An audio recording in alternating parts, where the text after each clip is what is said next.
नमस्कार, फोरसाइट्स टीवी में मैं शालीवार जायसवाल आपका स्वागत करती हूं। लोकसभा चुनाव करीब है और केंद्र की सत्ता पर काबिज राष्ट्रीय जनतांत्रिक गठबंधन यानी एनडीए की अगुवा भारतीय जनता पार्टी ने दक्षिण के राज्यों पर फोकस कर दिया है। कर्नाटक में बीजेपी कई बार सरकार बना चुकी है। तेलंगाना में भी पार्टी का ग्राफ चढ़ा है। ऐसे में अब तमिलनाडु बीजेपी के मिशन साउथ का नया केंद्र बनकर उभरा है।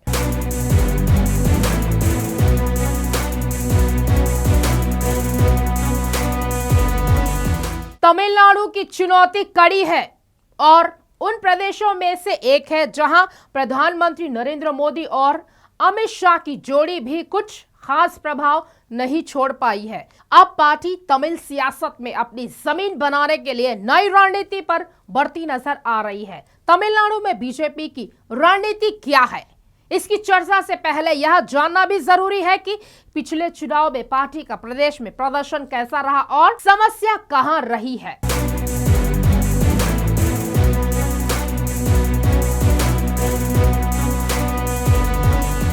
तमिलनाडु में लोकसभा की 39 सीटें हैं। दक्षिण भारत में सबसे अधिक लोकसभा सीटों वाले राज्य में पिछली बार यानी 2019 के लोकसभा चुनाव में एक भी सीट पर कमल नहीं खिल सका था। 2019 में बीजेपी ने तमिलनाडु की 5 लोकसभा सीटों पर उम्मीदवार उतरे थे और पार्टी को कुल मिलाकर 15,51,924 वोट मिले थे। करीब 3.7% वोट पाने के बावजूद बीजेपी 0 सीटों पर सिमट गई थी। लेकिन साल 2021 के तमिलनाडु विधानसभा चुनाव में पार्टी 4 सीटें जीतकर विधानसभा के भीतर अपनी मौजूदगी दर्ज कराने में सफल जरूर रही।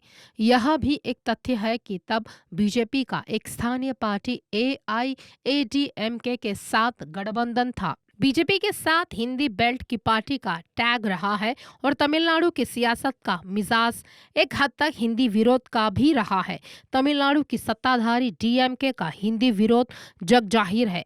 द्रविड़ आंदोलन से निकले करुणानिधि की पार्टी का सत्ता में होना अपने आप में सूबे का सियासी मिजाज बताने के लिए काफी है। सूबे की सियासत एक हद तक पेरियार आंदोलन के इर्द गिर्द भी घूमती रही है और हार्डकोर हिंदुत्व की राजनीति करने वाली पार्टी की छवि भी तमिलनाडु में अपनी सियासी जमीन तैयार करने की मुहिम में बीजेपी के लिए बाधक रही है। अब बीजेपी तमिलनाडु में अपने पैर जमाने के लिए पुरजोर कोशिश कर रही है।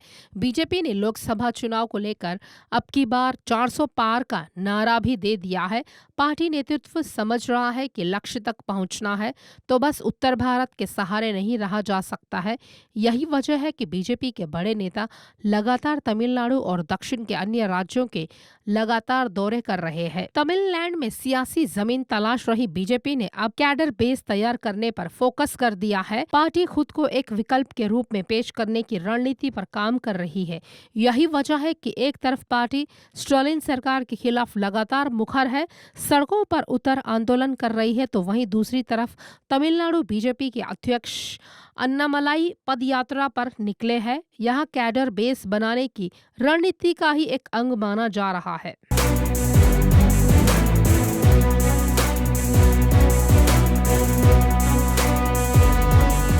राजनीति की खबरों से जुड़े रहिए, देखते रहिए फोरसाइट्स टीवी।